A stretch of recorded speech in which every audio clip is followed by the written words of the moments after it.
مارکہ یرموک۔ اردن کے علاقے میں یرموک ایک دریا ہے۔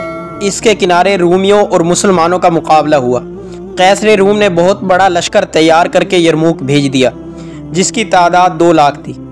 حضرت ابو عبیدہ ابن جراح رضی اللہ تعالیٰ عنہ نے صورتحال کے زیر اثر حضرت خالد اور حضرت عمرو بن العاص رضی اللہ تعالیٰ عنہ کو مختلف محاذوں سے واپس بلا لیا اور ان علاقوں کا جزیہ واپس کر دیا۔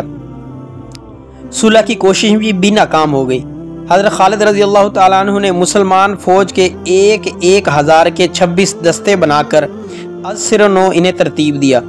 یہ اس محاذ پر سب سے خون ریز جنگ تھی جو کئی روز تک جاری رہی۔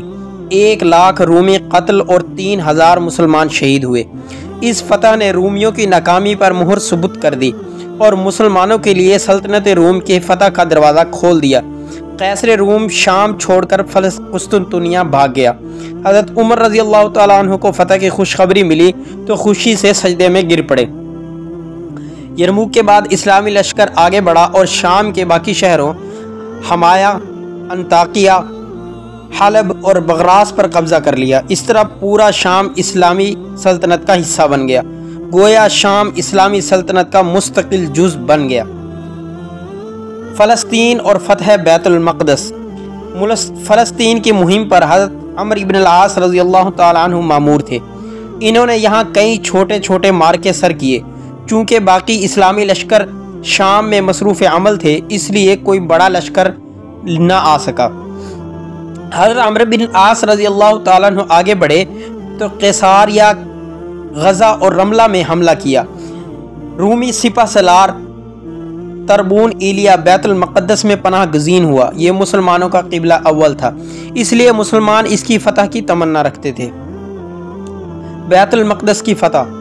حضرت عمرو بن العاص رضی اللہ تعالیٰ عنہ نے بیت المقدس کا محاصرہ کر لیا۔ محاصرے نے طول کھینچا۔ حضرت ابو عبیدہ ابن جراح رضی اللہ تعالیٰ عنہ شام کی مہمات سے فارغ ہو کر بیت المقدس پہنچ گئے تو اہل شہر نے حوصلہ ہار دیا اور صلح کی کوشش ظاہر کی۔ انہوں نے بیت المقدس اس شرط پر حوالے کرنے کا ارادہ ظاہر کیا کہ خود امیر المؤمنین حضرت عمر رضی اللہ تعالیٰ عنہ یہاں آئیں۔ یہ بات منظور ہوئی اور حضرت عمر رضی اللہ تعالیٰ عنہ کو اطلاع دی گئی۔ وہ حضرت علی رضی اللہ تعالیٰ عنہ کو جانشین بنا کر بیت المقدس روانہ ہوئے اور بیت المقدس پہنچ گئے۔ صلح نامہ لکھا گیا جس کے درجہ ذیل شرائط تھیں۔ نمبر 1، بیت المقدس کے لوگوں کے جان و مال کا تحفظ کیا جائے گا۔ نمبر 2، ان کے گرجے اور صلیبیں محفوظ رہیں گی۔ نمبر 3، انہیں مذہبی آزادی ہوگی۔ نمبر 4، جو ایلیا سے جانا چاہے ان کو روکا نہیں جائے گا۔ نمبر 5، یہودی اس شہر میں نہیں رہیں گے۔ یہ عیسائیوں کی خواہش پر کیا گیا۔ اس موقع پر حضرت عمر رضی اللہ تعالیٰ عنہ نے بیت المقدس کی سیر کی اور حضرت بلال رضی اللہ تعالیٰ عنہ سے اذان کی درخواست کی۔ جب اذان ہوئی تو تمام صحابہ رضی اللہ تعالیٰ عنہ کو رسول اللہ صلی اللہ علیہ وسلم کا عہد مبارک یاد آ گیا اور ان پر رقت طاری ہو گئی۔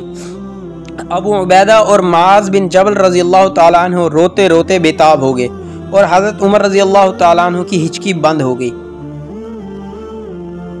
17 ہجری کے آخری ایام میں شام میں طاعون کی وبا پھوٹ پڑی جس میں 25,000 مسلمان شہید ہوئے۔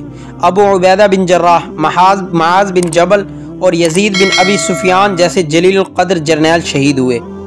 حضرت عمرو بن العاص رضی اللہ تعالیٰ عنہ نے کمان سنبھالی، فوج کو ادھر ادھر پہاڑوں پر منتشر کر دیا۔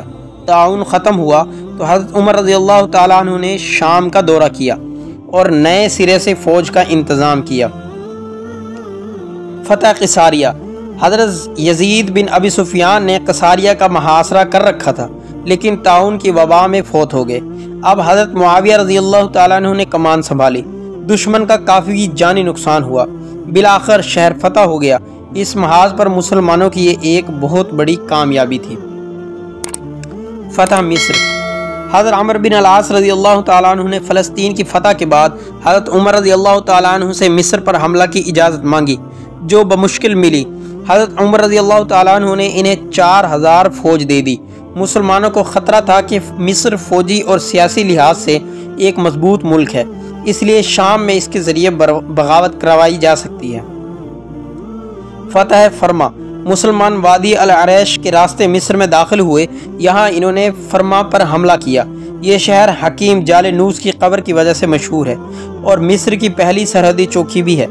اہل شہر قلعہ بند ہو گئے اور 1 مہینے کے محاصرے کے بعد شہر فتح ہو گیا۔